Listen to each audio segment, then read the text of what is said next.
You won? Okay. You're number one. Oh, I think we might be. I think it might be working now. Okay. I love you. I have free. Look at all that snow. Oh, stinging All right, we are live. We are having some little difficulty connecting, but I think we've got it going on now. Thank you, everyone, for joining us today. We've got Courtney and Love, of course, and our Brian Cheeseman. And we have little Logan with us today, too. Such a treat. Hi, Logan. Thank you for being with us today. He's done. He's done. He's climbing on stuff. Right. So yes, we did not go live on Uphill Media today. This last week was a lot going on, and then with Oz needing to take a little bit of a break, I think that threw me through a loop anyway, and I'm sure the others. So we decided to kind of take this week off, regroup, and be ready for the next ones to come. So we do have Robert Huntzinger is scheduled for next Friday to join us on our show. And then the week after that, we have Tyler Vega coming on. And then we will be talking with Robert Satayakam the following week regarding LNG and some tribal issues that they've been working on, right? What's that going to be about, Courtney? That talk? Well, it'll be mostly about the Puyallup tribe and the impact LNG will have on them, and their concerns, and what the steps they're taking and look to take as we move forward. They've been fighting out there for a while now, right? Yeah, it's been a couple of years, and recently last Saturday I was at the 27th LD town hall, something like it. The representatives in the state senate, the senator was there, and people were very upset, and they were restricted the questions on LNG to one, where they had a number of people stand up and ask questions on other topics. They said that they were going to just move it along now because that topic is too much for them. It's too big, and that they recommend we contact our city council. That's when the crowd shouted, "We've been talking to our city council for 2 years!" And it's true. It's absolutely true. 2 years. We won against methanol, and now we're just still being raked over the coals on this one. It's unpleasant, to say the least. But we're fighting. And come to Tacoma. There's not a lot of land to like camp on or anything like in Standing Rock, but we've got really nice city parks. And you're going to open up your home to whoever needs it, right?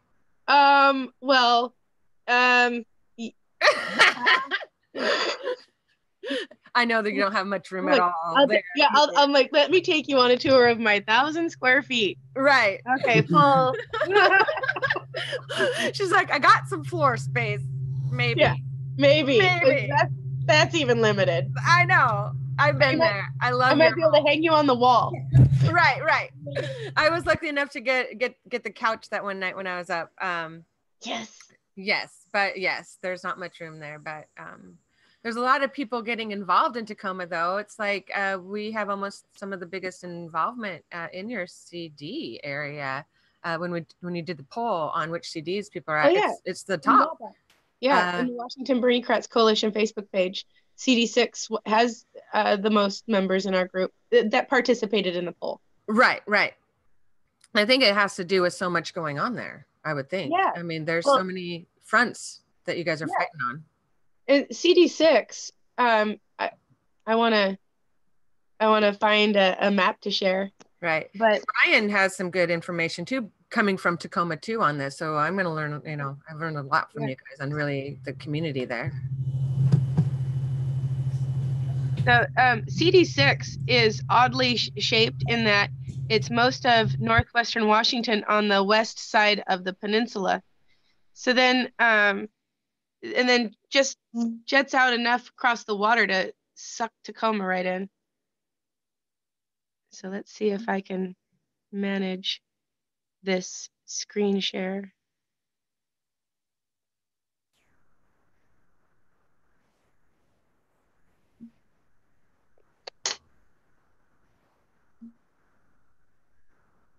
So, yeah, so CD6 is up all the way to Neah Bay, and then down to Aberdeen, and then east, covers most of the islands, and brings Gig Harbor and Tacoma for where they get the bulk of the population. So Tacoma's not listed, but Ruston is. I love you, Ruston. Which was another important part of the discussion in that meeting in the 27th, was Ruston citizens are very frustrated. I need to learn more, but there's a bill that they were talking about that discussed disenfranchising Ruston residents, making them ineligible to vote on something. I think it's annexation of some land down on the waterfront near where the Sarco smokestack used to be. It's now called Point Ruston. But back to CD6 with a lot of stuff going all over, we have a Olympic National Forest is being targeted by the U.S. government, specifically the military of it, for actions in the water, in the air, and on the land. So that's scary. That is scary. Aren't they actively participating right now? Haven't there been a few run-throughs already that have kind of scared people, or there's been, I don't know everything about it, but there have been actions, and it is unsettling from what I hear for the people around them. And then Rhonda, you might know a little more about this. There's even a state in the legislature, there's something about allowing the military to have final say on compatibility between projects. Yes. And let me see if I can find it. Between citizen projects or industry projects, with the compatibility with the military projects. So right. Yes. I think actually Rhonda Evans ended up posting about that, and I'll see if I can find it here in a minute. But yeah, it's should be in Truth Bomb, I think, is the last where I saw that one at.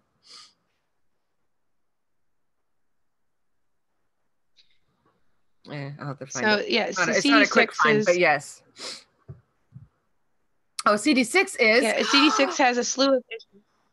Yes, they do. But before we go any further, we have couple announcements for our progressive candidates in Washington State. We have added to our candidates that we have endorsed, and one of them is in CD6, and he's we're big fans, to say the least. Tyler Vega will be running in CD6. We're really excited about that endorsement. And then we have another endorsement that happened as well. And that was in CD8. Eight. Yes. And it's which is also Go ahead. You've been excited about this one too. You've been always championing the most progressive candidate. So go and take that. Go ahead. Tell everybody who that is. Well, so we've endorsed Robert Hunsinger.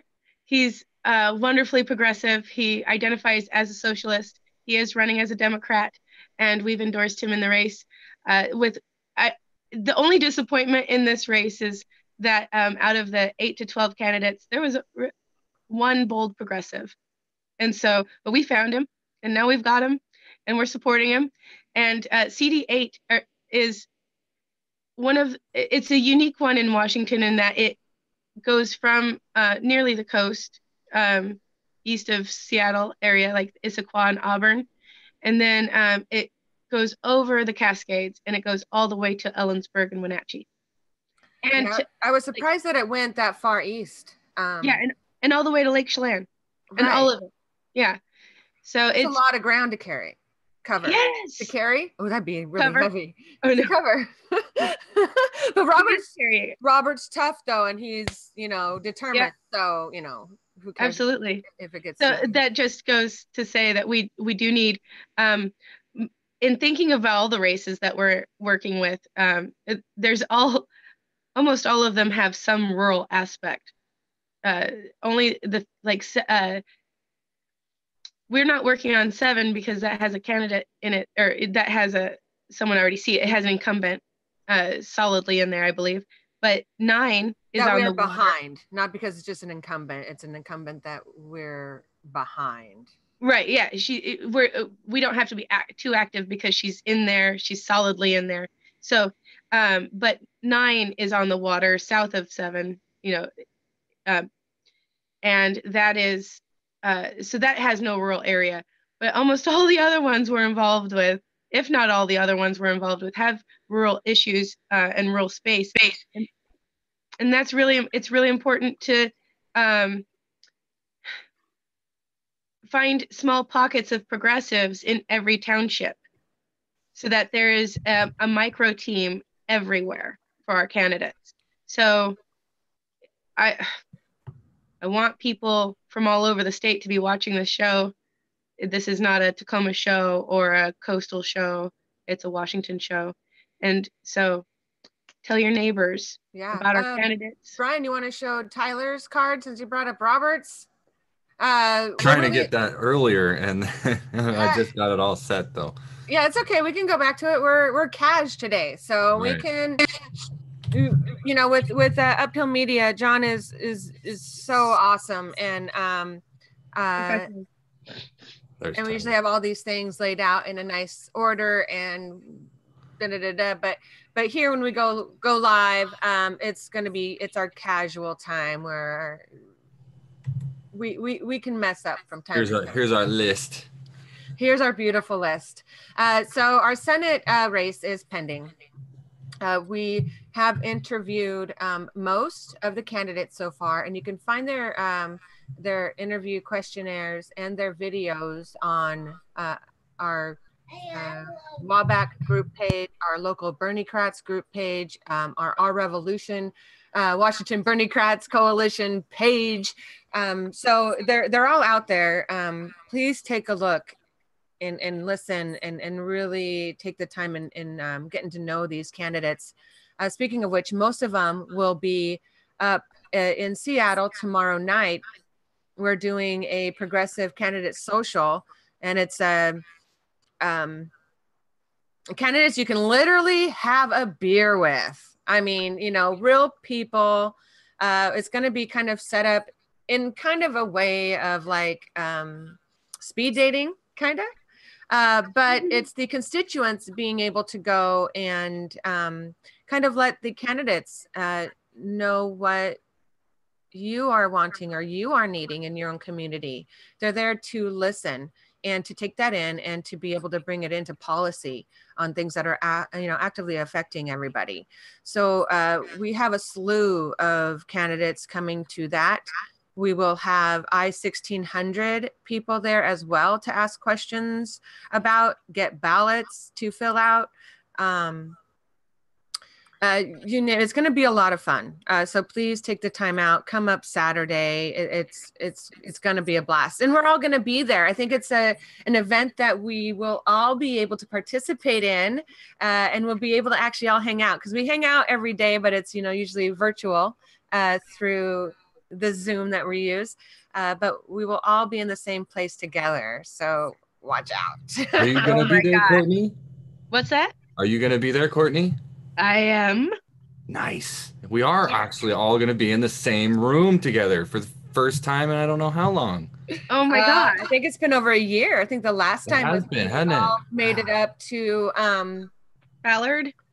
Yeah, to Ballard. And so I'm really, really looking forward to it. You don't even too. know. Man, It's gonna be neat. it's way beyond time for that. All you people out there in Facebook and YouTube land, look up this Union Bar here and come check us out, man. Yes, It's gonna be neat. it's gonna be way neat. I'm so freaking excited. I And know, then what right? I'm doing before that, to let everybody know, I'm actually in the process of looking for a house, and we're going to be hopefully moving by the beginning of the summer, this spring, and looking to move to Moses Lake. So I'm looking at maybe taking a little break. I'll try and do as much as I can for the Progressive Washington show as possible, but I'm going to probably be taking a break from going live after next week and concentrating on getting things packed up and, you know, seeing who wants to be my friends to help me move. To hire a crew or. I'm busy that day. Oh, you're busy. Okay, I'm busy that day. Seems to be the theme. That's okay. I'm not sure what day it is yet, but I'll have to but I'm bug busy my that brother day. and my dad, and they don't have a choice in the matter. So I think I'm sick that day. me too, but I don't have a choice. So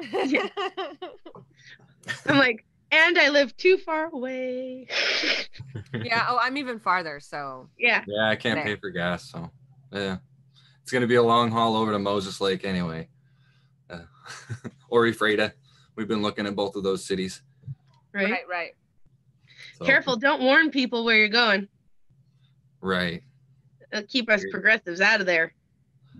There ain't no stopping us now. We're coming whether they like it or not.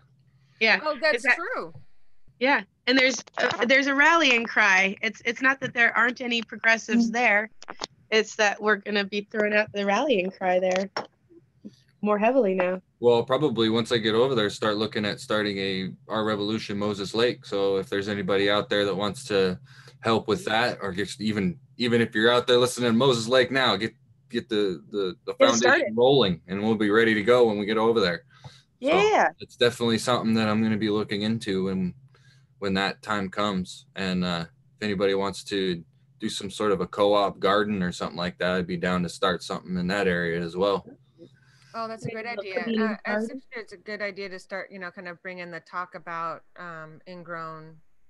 It will be. And I'll probably this summer hopefully be looking at doing some more segments in that. Where I'm moving, we're already discussing where we're going to put the garden. So that's definitely, it's become a part of my life more so than the grocery store, because this has to be planned out months and months ahead of time.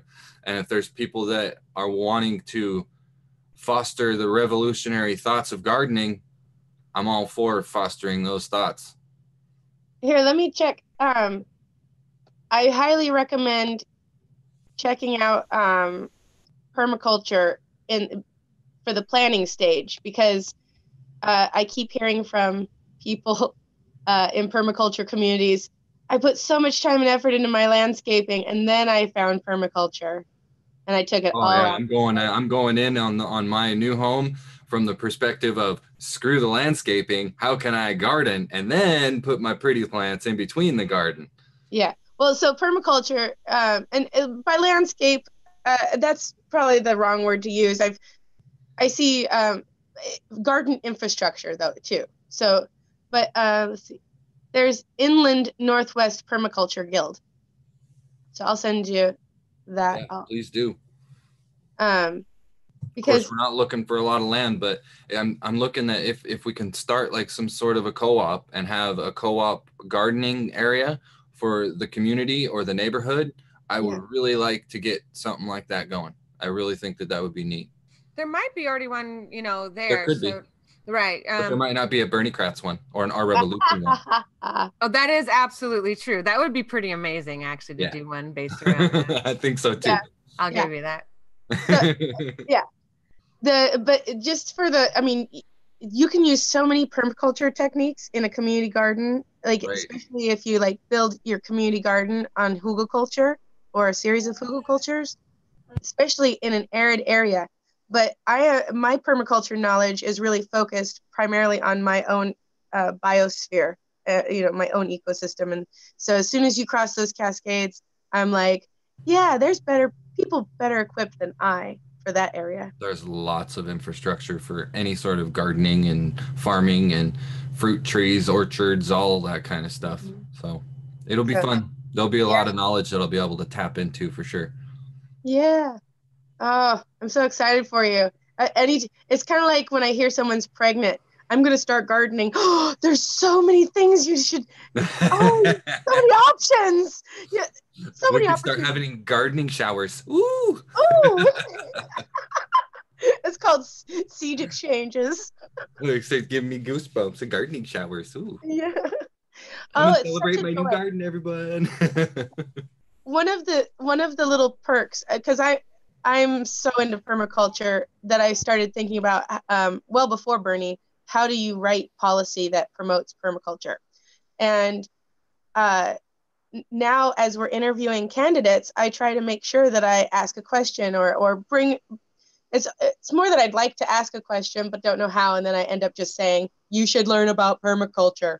And then but what's so joyful for me is that more than one, I think two, maybe even three already knew about permaculture before I said it to them. That is like, thank you. Thank you that I'm not speaking a foreign language to people and that we have shared priorities. I love it. Right. That's beautiful. Speaking about environment stuff.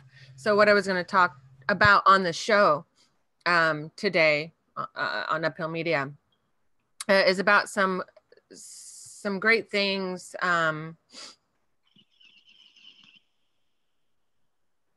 I too noisy? I think you might be. I kind of heard that. Like, you're supposed to keep talking. It threw me. It was just kind of funny. It just like,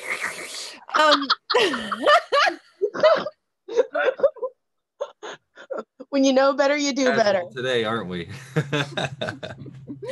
Very, very casual today. I get a little casual myself. Right.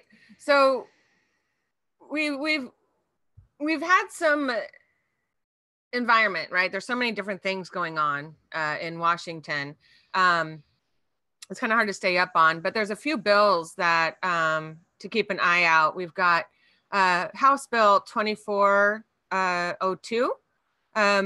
It has support by the Sierra Club due to a section that excludes certain forms of energy, including nuclear power, from being used as replacements for fossil fuel-based energy. So that's what they liked in there, and it's enough for them to get behind.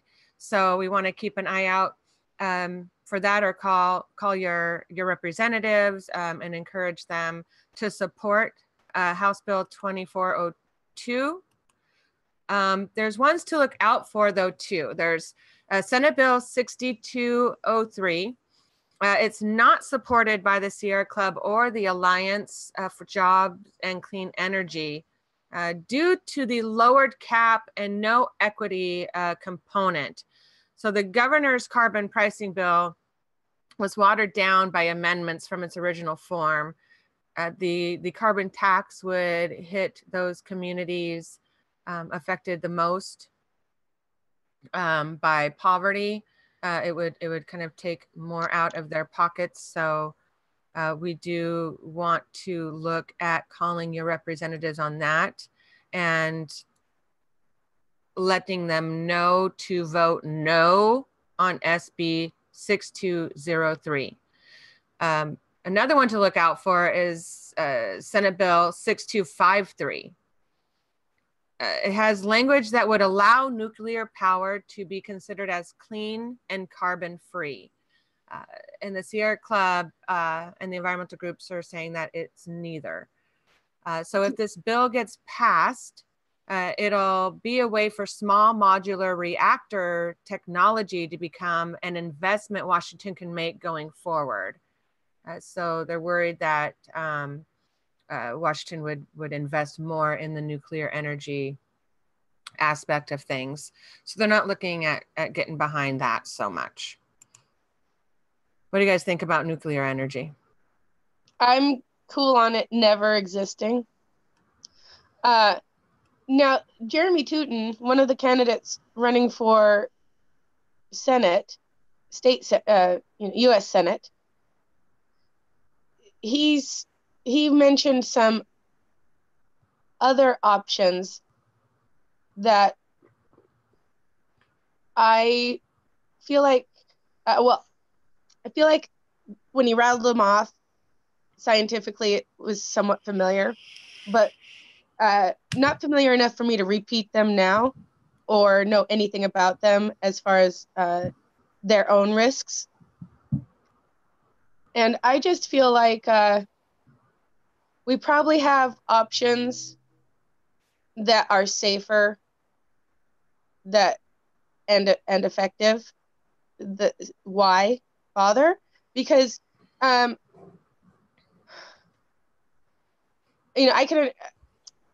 we don't have a place for the waste. And so even if it's safer waste, it might not be safe waste. And so there are shades of green, but some areas are not even in the green. So improvement of them, reducing their negative impact, it's not really making them greener. It's just making if the poison of it is black, it's just making it gray. So Right. When we talk about making things greener, we can talk about solar panels, because let's come from a start of being green in the first place instead of, just changing already black to green. Yeah. So and then we need to be honest about our green technology too. Solar panels have negative impact in the environment. And there's a smelter proposal for Newport, Washington. And Newport is a very little known town. I met a man from that area once upon a time. And when I asked him where he was from, he actually declined to tell me because nobody knows where it's at. And I prodded, and he told me Newport. And I said, that's north of Spokane, north of Deer Park and Elk. And he's like, how do you know that? And I'm like, well, I've got family over there. So I love all of Washington, from Newport to Neah Bay to Long Beach. It's all home. So so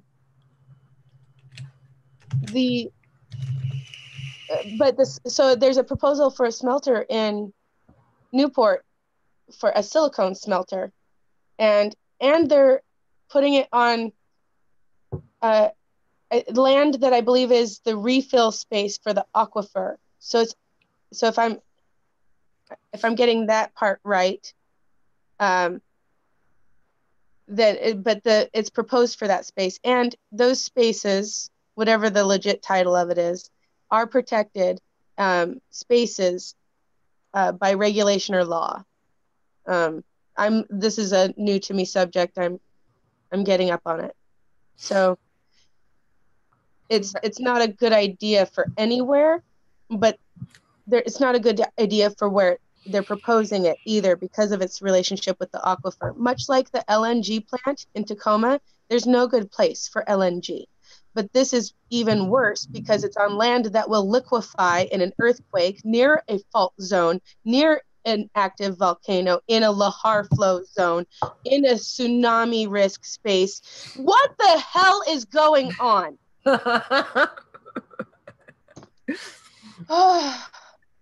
Breathe it in. Yes. What is going on? This was what I was going to talk about too on the show today. I had all the slides set up. I'm going to save the slides for next week though. Yeah. Don't I have some really cool graphics though. Well, I'm going to go through a little bit what I was going to say, because I'm not so sure. I'll bring this all in on the next show. So I figured I'd, just talk about some of the stuff I was going to do today. But yes, you do not have to, because, you got a plan. You got a plan. So reason, we were talking about environments. That's why I thought I kind of go through it. So to kind of we was going to go through some events that have been around coal, of course, and some wins that we've had, what to kind of look out for in the future. But we got 2 years ago, 3 oil by rail terminals were planned on the Washington coast in Grays Harbor. Plans for all 3 were eventually canceled because of fierce local opposition. Fierce local opposition. Oh, that's beautiful. Do you know who that is? That's like people like you and me and your neighbors. Yes. So it actually was a little bit more than that. It does take, we of course have had some fierce climate activists for many, many, many, many, many years now. So they've been in this fight for a long, long time. But with the oil train or the oil terminal that they were wanting to do in Vancouver, it kind of started help bringing together a coalition of sorts. So we have Union came on board, the ILWU, Local 4. They are always, of course, behind jobs, behind jobs. But looking at what this oil terminal would bring, they realized that it wasn't worth the risk. Those few jobs that was going to be created wasn't worth the risk of all the lives and environmental disasters that could come of it. So once ILWU, Local 4, joined the ranks, some local activists, Don and Alona Steinke, they're amazing. Anyway, they decided to definitely get on board and get more involved because they knew that having the union support could really help in fighting it. Then you've got your local neighborhood, what are they called? Councils? No, it's neighborhood associations that were going to be directly affected. Those communities came out in force. One in particular, Linda Garcia, she could see where the oil terminal would be right from, her window. And she would absolutely be in the thick of things from it. So the radius of greatest harm. Yeah, she was within that radius. Those neighborhoods were. So then you've had your neighborhood associations coming out, and then you've got other focus-based issue groups realizing that if we don't, that it's all interconnected, per se. So it just kept growing and growing and growing, and now they've not only helped stop this oil terminal, they've been fighting together with these methanol and liquid fracked gas issues coming up. So in September 2017, the final of the 6 coal terminal projects proposed over the last decade in Oregon and Washington was rejected here in Longview, where I'm at. So that was the last one of the coal, right? Terminals that they were trying to do. And so this group was a part of this as well. So you've got the Sierra Club, you've got it's amazing on how many of these groups are coming together and fighting these. It's pretty exciting. So I'm going to kind of keep going through. I might repeat a couple things as I'm going, so please bear with me. So earlier this year, Governor Jay Inslee said no to a massive, the massive oil by rail terminal proposed in Vancouver, where I'm from. Tesoro has 30 days though from that rejection notice. So once Inslee put in that rejection notice, Tesoro has 30 days from that rejection notice to appeal to the governor's decision. This will take time, most likely beyond the March 31st deadline, when the port commissioners will officially terminate the lease.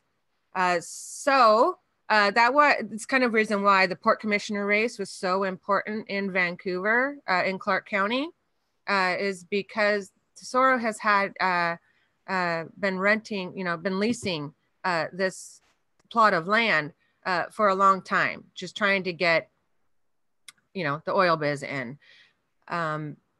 We have 3 commissioners that control that. And these last few years, we've had 2 commissioners kind of for the oil terminal and one fiercely against it. So hence the port race happened, and it was the most money put into a port race that we could ever find, that I've been able to find. It was insane. And there's loopholes, of course, in how we finance campaigns. We found that there was a lot of loopholes. It was insane, the money that was being poured in from outside sources for oil and all of that. So with Don's election to the port, and now Don Orange, yes. So now with the commission, may I also mention, endorsed by Washington Burning Rats Coalition? Oh yes, please do. Yes, we did, of course, get behind Don Orange's campaign. His campaign was really ran on a specific issue, and it was the port. It was, the oil terminal, and he has always been against that. So it was easy to rally behind him, especially knowing that we can flip this whole conversation from keep on renewing this lease to where they can finally shut it down. So March 31st is the day they will be voting on terminating that lease with Tesoro. So we're all eagerly waiting for that day to have that become official. So even if Tesoro does end up winning the appeal, they would have to reapply from scratch. And right? And so it would be a bit more difficult when we do have 2 solid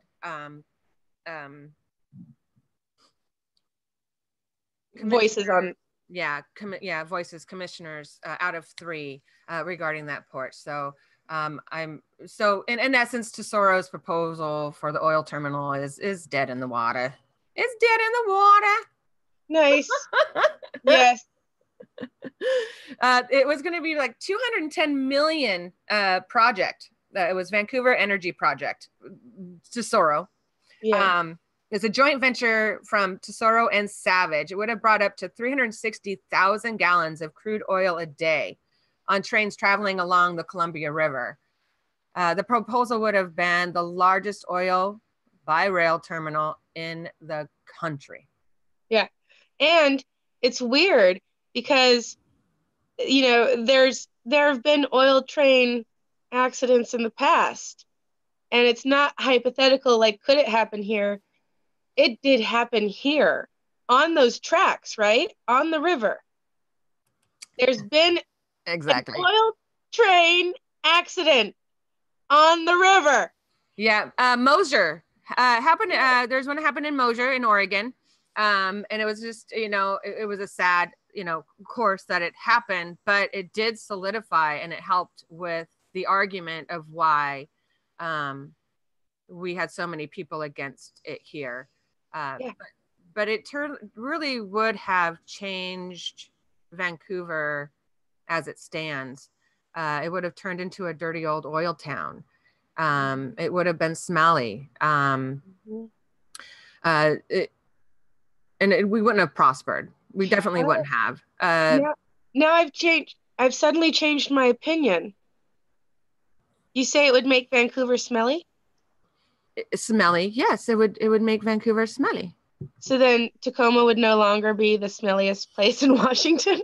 Well, I'm not going to say that. I think we might become a second, but I don't know if we can get that smelly. No, I have to admit Tacoma's aroma has diminished greatly in the last 40 years. So dramatically in the last 20. So. Although it's still noticeably present. As somebody who grew up in Tacoma and no longer lives there and likes to visit, it is noticeable. Okay. Yeah, you don't smell your own stink. Right? So we've had some great activists, as you guys know. we have an amazing activists in Washington. I'm so happy to be here.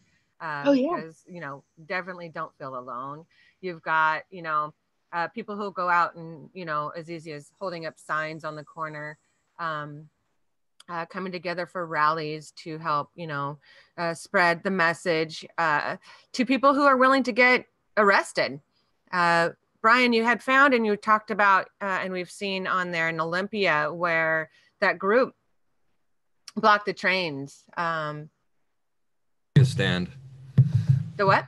Olympia stand. Mm-hmm. Right. And we had some actually down in Vancouver as well, where they came out with, they actually built up like an outdoor garden of sorts. They had flowers, you know, these fake ones, and they had pillows, and they you know, did the lock in their arms and put them in like concrete stuff or whatever. And Yeah. it was all laid down, and they had all these beautiful umbrellas, and they just made it was beautiful, and they were able to stop some trains for quite some time. So we're behind all of that, or I am anyway. You know, any way we can show. And I know some people just are down with any kind of direct action or anybody speaking up for what they actually believe in. But I'm loud and proud of everybody who puts any kind of time in to Absolutely. help causes. And it reminds me that there's a place for everyone in the revolution. If you can chain your hands together and or chain yourself to equipment and risk, and almost guaranteed to get arrested, then do it. But if you have to focus your energy on events that are family friendly, well, then that might be more like a march. A march and rally of sorts. So like we're doing in May, May right? In Tacoma, there's a Yeah. big rally coming up. Don't in forget May. electoral work. Marching and electoral work is very important. That's something yeah. you can. Electoral work. You tell us, Supri. Yes, that is absolutely important. Yeah, there's all sorts of layers. There is all sorts of layers, but yes, electoral work is that's how we're going to actually truly, you know, start changing stuff. It's changing the laws. So yes, that is hugely important. Something coming up real quick But with March 6th, we teased it and didn't say anything about it. I know, but because I want you to go more in depth. So I just want to say real quick before we go into that in-depth thing. So I'm really looking forward to March 6th, May 6th. Sorry. It's not March. It's May. It's because it's a march in May. It's a march in May on the 6th. So we got ways to kind of get opportunities to kind of get involved, and this is something that I was going to bring to our group as well, as we've been invited to have a voice in forming some of these an initiative that we're going to be putting together, should be coming out at the end of this month, beginning of next, is Alliance for Jobs and Clean Energy. So the carbon pricing initiative that they're going to be working on, because the one that the governor is doing right now just isn't enough. So kind of like what we're doing with healthcare, we're saying, fine, we're going to bring it to the people. The people will bring the initiative that we are striving for. So that should be filed in late February, you know, late this month, anytime now. There's a meeting on the 28th. So I'll get that information out. So then we have signature gatherings for that as well. So as we're gathering signatures for I-1600, I'm going to gather signatures. You know, of course, we'll look at this initiative to make sure, but with who's behind it, I'm pretty confident that it's going to be what we will want to get behind. And of course, gathering signatures for our candidates while we're out there too. Remember, every signature is worth $1 to a candidate, because they have to pay for the filing fee. But if they get as many signatures as the fee costs. Yeah, there will be training in Seattle on March 10th for those interested in taking the lead on training volunteers for signature gathering and all of that good stuff. So we'll keep people updated with that. So I just wanted to get that in before we get into the meat of what's kind of going on May 6th, because there's a lot of people interested, and then I can talk about somebody who reached out as well recently, inviting when us you on a guys- radio show because of what's going on, was the main reason on what's going on May 6th. So what were you saying, Brian, before we let Courtney go off? At one point, I want to talk about something that I just got about some breaking news. If anybody is familiar with who is head of or chair of the King County Democrats. Oh, So going ahead and I'm interested in breaking news. Go ahead. We'll keep people on the edge of their seat for the breaking news. Yeah. Breaking, but it'll be breaking just a minute. Commercial break. So May 6th, we Red Berets, Medicare for All, and Washington Bernie-Kratz Coalition, Our Revolution, of course, and a number of other Our Revolution groups, and we're also going to be inviting DSA and Green Party and the Dems and everybody who supports healthcare for all. And in Washington, the Democratic Party has endorsed Initiative I-1600. So at a state level, our state Democrats have endorsed healthcare for all. So everybody's invited. And guess what? A lot of Republicans really support Medicare for all. They're invited as well. I should make, yeah. So then the focus will be healthcare. We will start, the plan is, okay, oh, and here's where we're at. We've confirmed that the park we want to start at, Wright Park, is open that day. So we filed,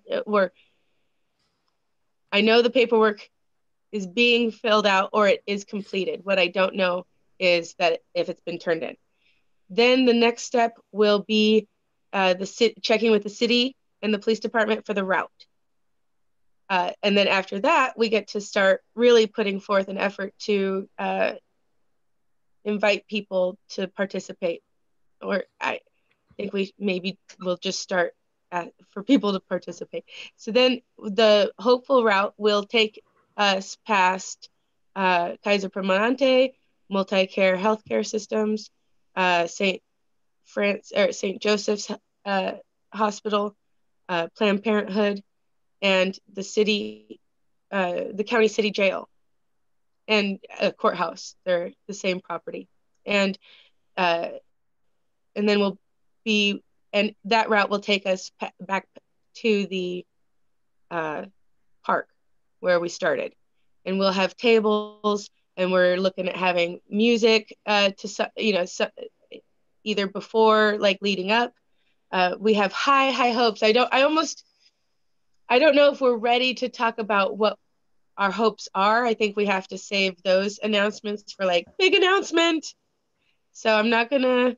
Right. I don't want to say too much, but then shush. Yes. Okay. But we have to.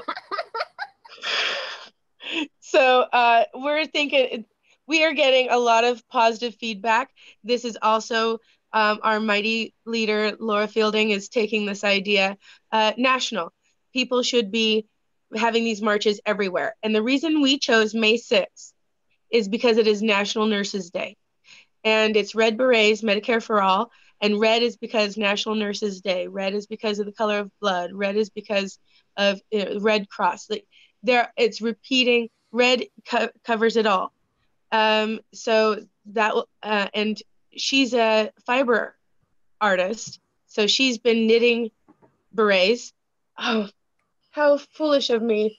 I think my beret is in the car because I wear it when I do petition, when I gather signatures, and I took it off in the car. Dang it. But mine is a lovely red beret with a white rose on it, a DSA special. So we are, and locally for red, it also represents the No LNG 253 group is themed with red, and the local tribes in the Northwest, red is a predominant color. So so the Puyallup tribe has a lot of red and black, and in their representation as well. So, oh, look! Thank you, Rhonda. Rhonda got her red beret. Brian How needs dare you not have your red beret handy? I know. Who do you think you are? You fail. I'm so embarrassed. So embarrassed. That looks great. I love this one. This is one that it looked much better on the mannequin, I have to say. But I love it. You need to get it situated to where it's more. Yeah, there you go. There you go. Now you look It's like you're in the revolution. Oh, I did. I had it all wrong. That's why it looked better. Well, it still does look you gotta better have on the it mannequin. tilted. Yep. But No, yes. Rhonda. So There's no fire in the mannequin. there is. Oh, I like that. Yeah. So we are hoping to see red berets like everywhere. Everywhere. So as we're gathering signatures, you can probably find them pretty easily. If you see somebody with the red beret, go up to them and say, "Hey, I want to sign for universal health care for Washington State right now." And if they go, "Well, what are you talking about?" Say, "Oh, let me tell you something. Use that red beret to get these signatures because we need it." So if they don't have a red beret for that particular reason, let's give them that reason to walk around with the red beret on.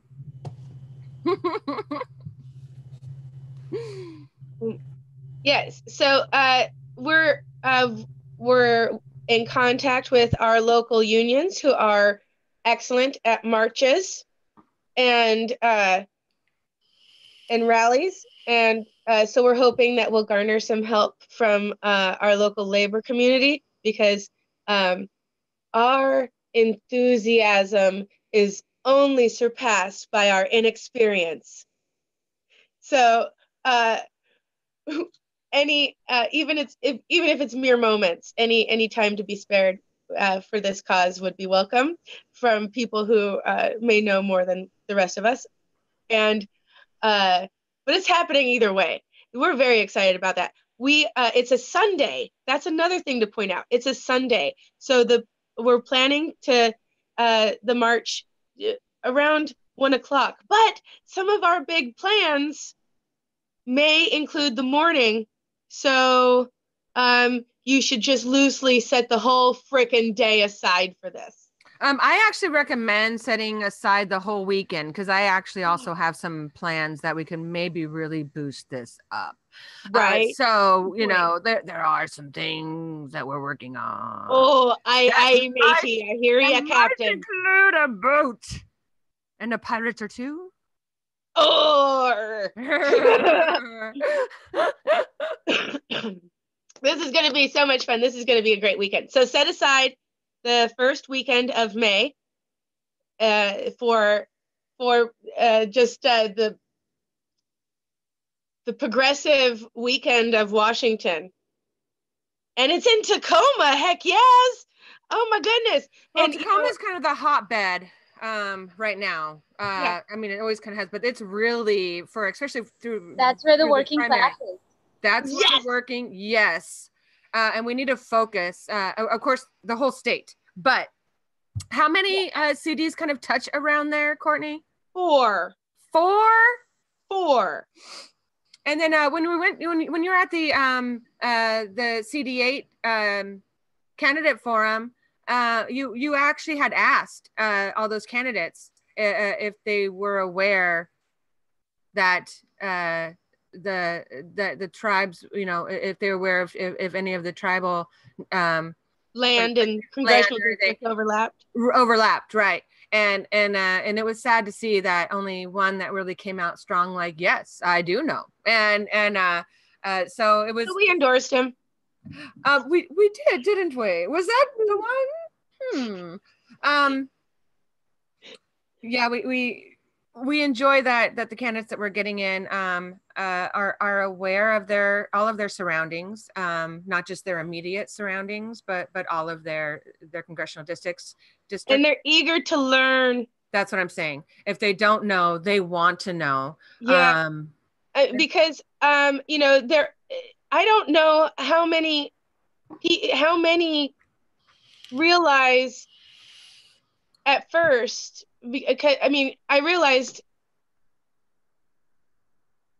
that Tacoma is important to all of these groups, or all these there's, and not all of them touch Tacoma. Like 8 just comes close and does have some reservation overlap. And so they're tied in. But I mean, I just realized the other day how much Tamborine Borelli's District 10 comes and wraps up around Tacoma. I have District 10 to the west of me and to the east of me. I go 3 to 5 miles from my house in either direction, and I am in her district. And that is just crazy to me. Like, so and then Puyallup and Fife is in CD10, right? Yes, yeah, Sumner, Fife, and then University Place. Yep, Steilacoom, Lakewood, Fircrest. So basically surrounds Tacoma on the south. Yeah, and Puyallup is, and then Yelm, Olympia, of course, Tumwater, Rainier, and then up to Shelton, all the way that over there, and then they bump up against CD6 again. So that's my district, because again, District 6 goes all the way to Neah Bay and all the way to the coast for a long, great distance. It's just like CD3 is like that. It goes all the way from the coast all the way up past the mountains, up the Columbia. Oh yeah, it does cross. Yeah, to Goldendale, further than Goldendale on the river. So, with these, CDs all kind of interconnected, and with our, the fracked, the liquefied fracked gas, the fracking. What the frack is happening in Washington, we have 3 sites being targeted. We got Tacoma LNG facility, we've got the Kalama methanol refinery, and the Sumas gas power plant, all projected. Where is that? Sumas? Yeah, it's Sumas. Yeah, Sumas gas power plant. So the reason why when I was reading up, I'm going to actually go through a article I found because it's kind of pissing me off. And it also really highlights, how corruption truly plays a part. Corruption plays a part in all the issues we're fighting, or else we wouldn't have to fight them, I don't think. So, but how corruption and the loopholes in financing and how that kind of happens. And I actually learned a bit last night, and I was going off on Brian about it while you were offline. It's kind of crazy. So I'm going to kind of go through this, and I hope you guys don't mind this article. Yeah. So we've got, this is from The Intercept, and it's stated Chinese state-owned chemical firm joins dark money group pouring cash into U.S. elections. So they're not going to stop trying to make fracking viable in Washington. They're just not. There's China is looking at, their switch to clean energy, or what they're told is clean energy, is methanol. And they're boosting up and turning out cars using the methanol gas.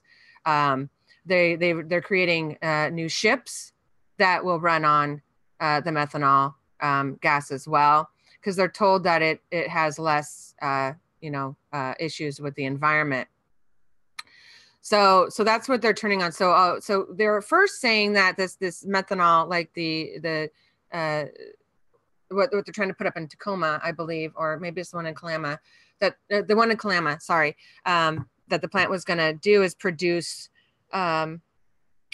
so China can make plastics, which we know that there's, other ways that we could look at making plastics, with like hemp, which is biodegradable. But anyway, so that it was going to be shipped over there for plastics. They're finding out that, and with the different talks that are going on industry-wise, is that plastics are not actually even being talked about. It's talking about being used as a combustible, for cars and for the ships that they're doing. So that's adding on even more to the EIS environmental. Yes. Impact statement. Yes. Yeah. So of course, none of these statements, are always really as in depth as they need to be, but that it would produce actually more problems. So anyway, so as we're going, so The Intercept, I just want to make sure that you guys know where to find this. It's a great article that calls it out. So a 10 billion chemical company controlled by the Chinese government now has an avenue to influence American elections. On Monday, Wanhua, I think is how you pronounce it, joined the American Chemistry Council, a lobby organization for chemical manufacturers that is usually aggressive in intervening in U.S. politics. The ACC is a prominent recipient of so-called dark money, that is unlimited amounts of cash from corporations or individuals, the origins of which are only disclosed to the IRS, not the public.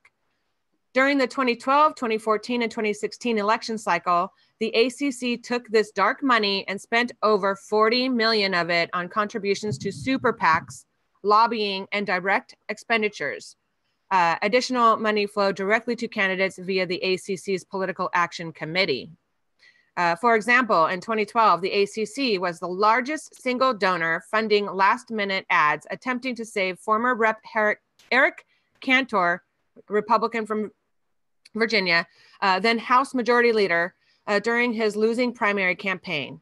The ACC donated $50,000 to a super PAC supporting the 2014 campaign of GOP Senator David Vitter of Louisiana for the state's governorship.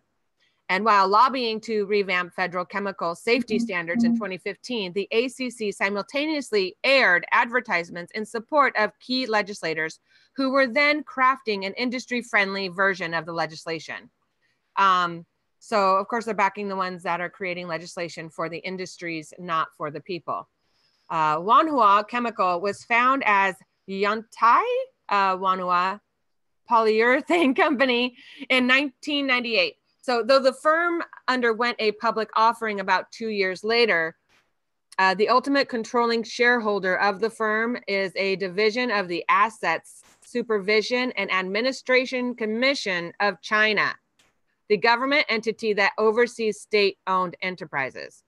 So despite the nationalistic name of the organization, the ACC announced that Wanhua would join the group as a regular dues-paying member. Other dues-paying members of the ACC include BASF, Dow Chemical, Huntsman Corp, and Shell Chemical.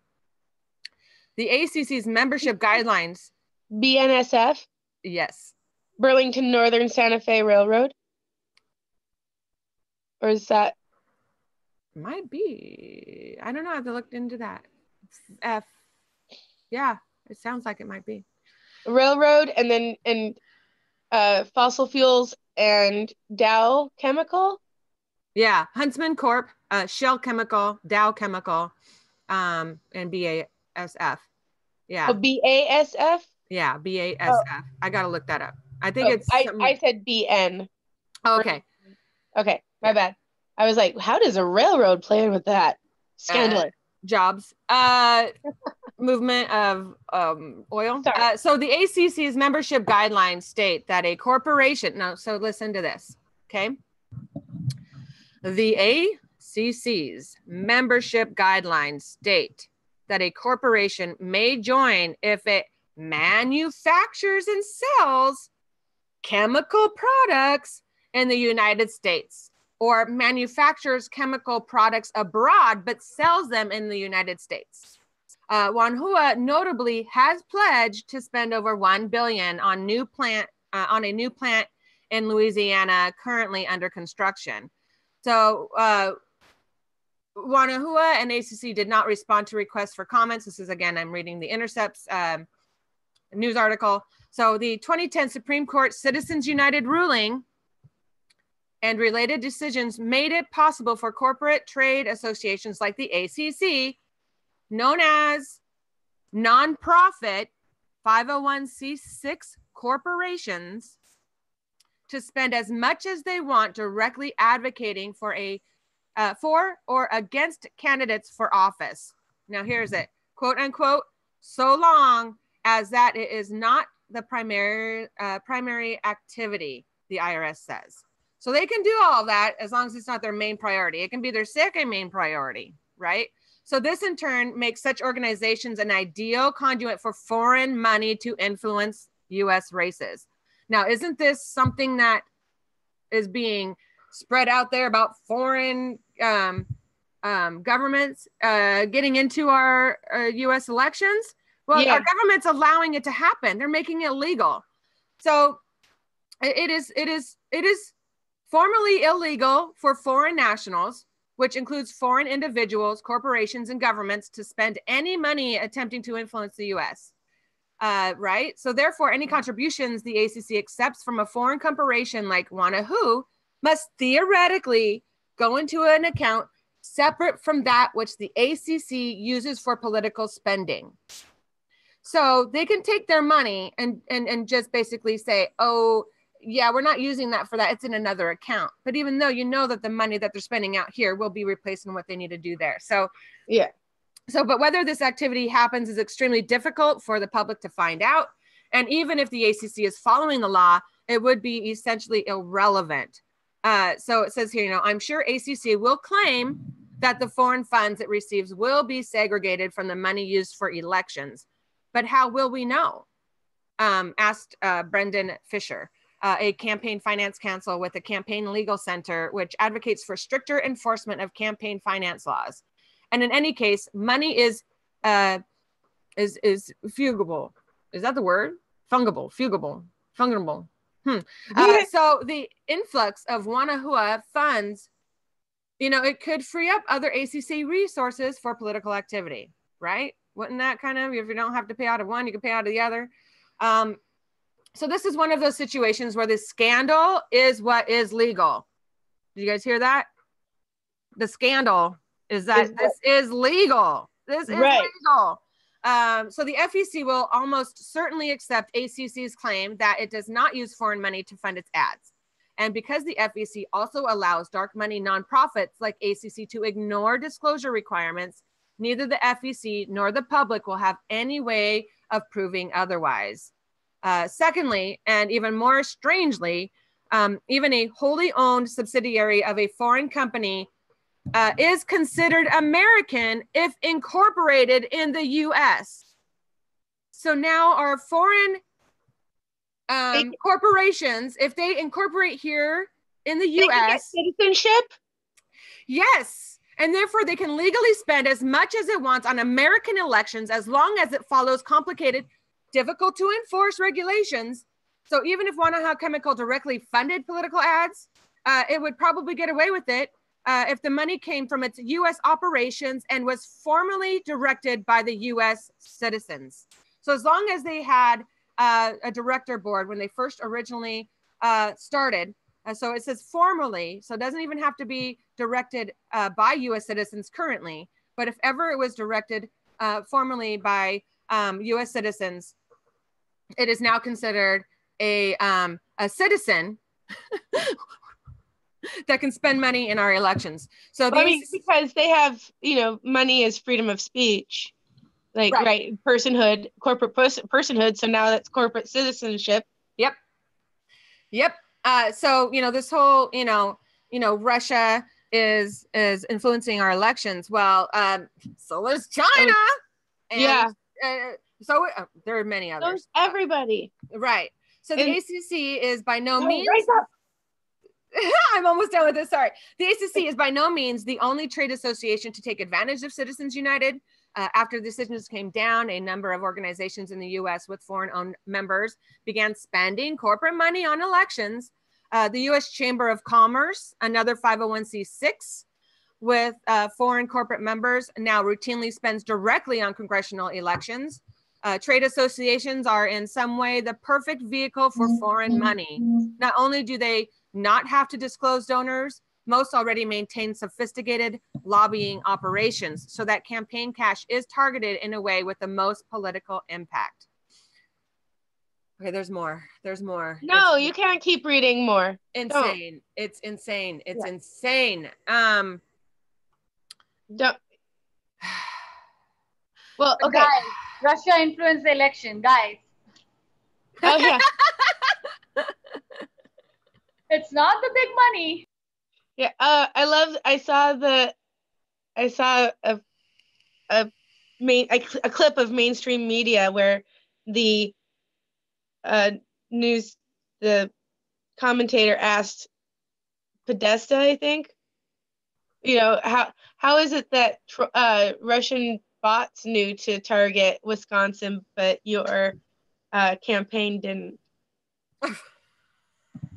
I was like, oh, burn. I love her. She'll be, we could offer her a volunteer spot here when she gets fired. Oh, there we go. Yeah. Oh, okay.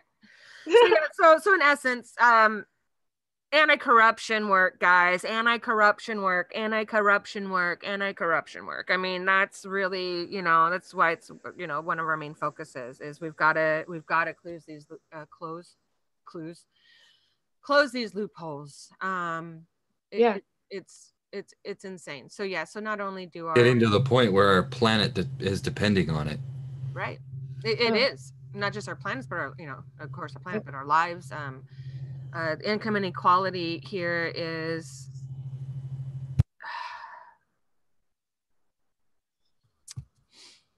insane. It's overwhelming. It is. So that's kind of the big, of course, we always knew that corporations and this Citizens United and all of that plays a big part in the way that, how we're screwed over right now. But this was really a highlight and really kind of walk through, for instance, this is what it would look like. Foreign governments, foreign corporations have an easier time becoming a citizen than those coming to our country and being productive than immigrants for 20, 30 have years. A better chance being a citizen than people do. All they have to do is incorporate paperwork. I mean, it's just like that. They don't have to prove themselves. They don't have to take, I mean, it's ridiculous. And they have the most say over our elections than anybody else does. So yeah, I'm done with this immigration crap. Let's fix the corporate immigration before we even, talk about the people punishing here. People. Right. It's disgusting. Yes. And look at how it's conflated, because clearly foreign entities are influencing our elections through corporations. Those are foreign oligarchs. So basically the rich control our elections, rich in our country and rich outside, but they can sort of distort it and blame it on the people, like immigrants who are coming. And because there is that semblance of truth, it takes off as in conspiracy theorist circles and stuff like that. Even when people blame the so-called global elites, like I know it's code word for Jewish people, but there is a global elite. They're not Jewish, they're the rich. The rich people all across the world. There's 6 or 7 people, I think, who control the whole fucking world by manipulating laws, because they have army of lawyers, and these laws are complex on purpose. So normal people can understand them. We don't have time. We have economic chains. We can't look into them as much as their army of lawyers can, and they basically get to manipulate the world. Mm-hmm. Yeah, it's. Well, that pretty much sums it up. Publicly financed elections. It does. I know, publicly financed elections. Not 2 only months publicly election cycles. That's all. 2-month election cycles and being publicly financed. I like that. So Brian, let's hear that breaking news, because I do have to get going here soon. I mean, I can always leave this up and let you guys close it down. But so I was just invited to check this out, and it's a open letter call for resignation of Bailey Stauber, chair of King County Democrats. I don't know her. Do any of you guys know her? I'm not sure if it's a her. Bailey could be male. Well, then are there pronouns in the letter? No. So someone in a leadership position has been socially. So yeah, we have come together to call for the immediate resignation of Bailey Stauber as the chair of the King County Democrats. Stauber has demonstrated a documented pattern of unprofessional behavior that is unbecoming of the organization, King County Democrats Central Committee and the Democratic Party. So what does that mean? Does that mean that they are going to take him out and that there's going to be a special type of new It sounds, election? yeah, it sounds like they're looking at the bylaws and how to go through the process and proposing, like, this is probably the official first step or something. And then, and you read it more thoroughly than I have so far. I kind of glanced over it, but I wanted to be listening too. But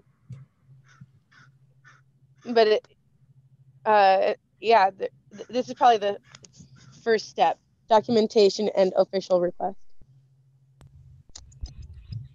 Yeah. And two, before we go, we want to look into that a bit more, but I think that's what it's saying. Looks like we'll have more on that. Maybe we can get a Bernie Crat or something in there to be able to have some sort of say. So that's why I thought it was kind of something pertinent we would be able to bring up. What's the office again? The King County Democrats. Mm-hmm. So before we go, we ended up, Gigi Ferguson did, Jennifer Gigi Ferguson did a interview with his radio host, Chili Most. He's from LA. And Gigi is running for Senate. Yes, she is. And she mentioned to him all the great stuff we're doing here in Washington, and he reached out. He's on WVFG. It's 107.5 FM. He's on Monday through Fridays. It's Uniontown, Alabama is where it gets broadcasted through, but he himself is in Los Angeles.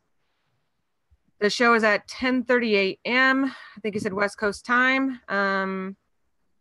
He's focusing around Dr. Martin Luther King, coming up in these interviews that he's going to be doing. I will be on his show Tuesday morning, talking about all of our great candidates we have here, all of the issues, policy that we're behind, and updating that. But also he wants us to feed him the people who are leading these causes. So we will be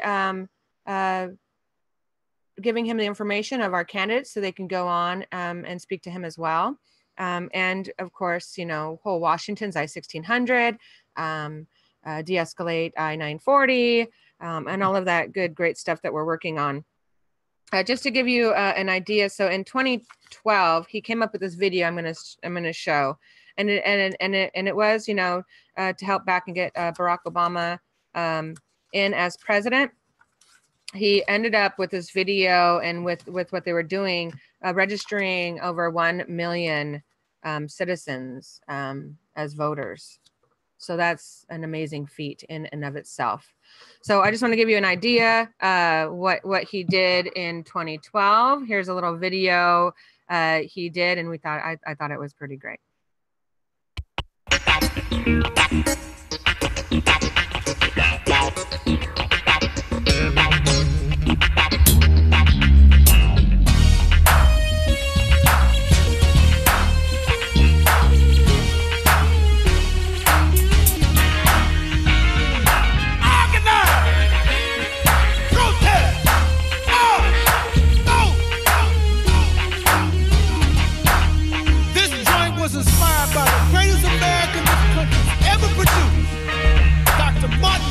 King Jr.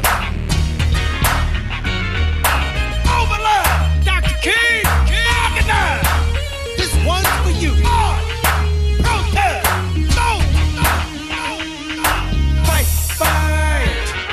Fight for your rights. Fight for your rights. Fight, fight. Fight, fight. Fight for your rights. Fight for your rights. People of the world, as the struggle continues.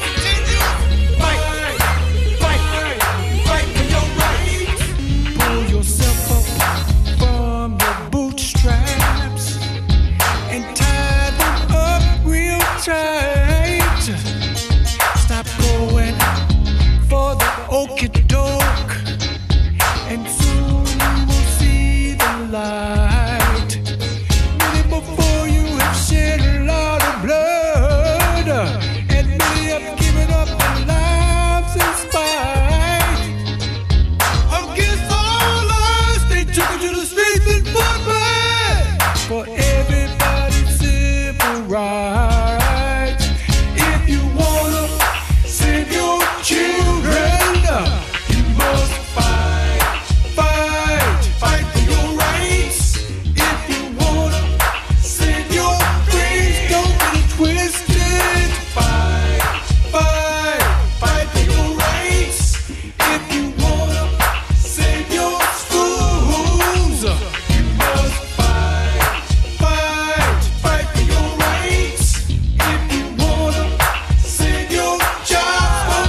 a solution.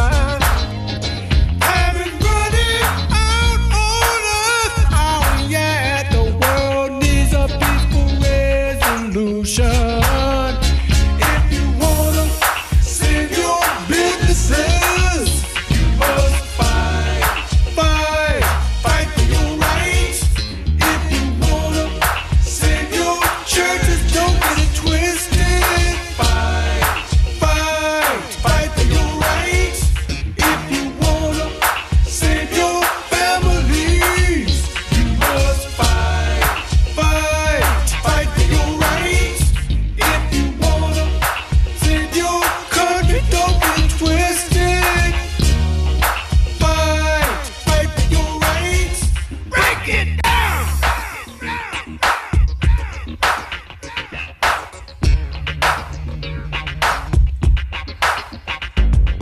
Mobilize. This joint is dedicated to all the people who feel like their rights are being taken away from them. There's only one real solution to this problem. Protest! People of the world! Fight! Fight for your rights! Fight! Fight! Fight for your rights! Organize! Fight! Protest! Fight for your rights! Mobilize! Fight! Fight! Organize! Fight for your rights! Protest! Fight! Fight! Fight for your rights! Mobilize! Fight! Organize! Fight for your rights! Protest! Fight! Fight! Fight for your rights! Fight! Fight for your rights!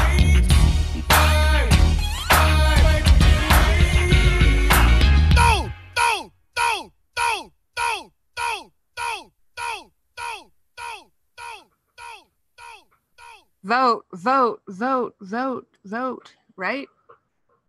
Fight for your right, vote.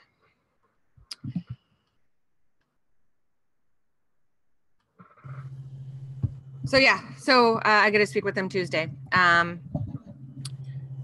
looking forward to that. That was made in, I think 2012 is what he said. He did that to help get the vote out. Get out the vote. Get out the vote. And it was successful. That'd be great if you could help us get out the vote in November again, actually August.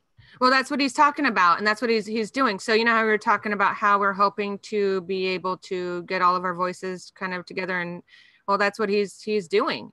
He's bringing everybody on he can to make sure everybody knows what's going on. You know, if you need help or you see somebody else doing something, you know, he can, you know, we know where we can reach out to. So that's the whole premise is bringing it all together. So yes, he's all about that. And of course, you know, he says, you know, the time is now with the Poor People's Campaign being revived, not revised. I apologize. Revived. It's perfect time. It is. It's income inequality. It's a fight for our lives. Yep, people are hurting, and we can't let people in DC and the corporate Democrats and Republicans tell us what's best for us. We have to tell them what's best for us, and they better do it or get out. Yep, totally agree. All right, so I've got to go, but this was awesome. Thank you. I do want to say that reminded me that the march in Tacoma in May for Medicare for All will be called the Poor People's March for Medicare for All. So I think I can at least say that we will be reaching out to work closely with the Poor People's Campaign. Yes, I'm excited about that. I can't wait till it all comes together. Yeah. It's going to be great. Thank you. All right. Well, thank you, everyone. We shall see you everybody for joining next Friday on Uphill Media, where we will have Robert Hunzinger as a guest. Hunziker. I always throw the zinger. He's a zinger. Hunziker. Hunziker. Zicker. It's Zicker. Zicker. Hunziker. Excuse me. Bless me. So yeah, Robert Hunziker will be on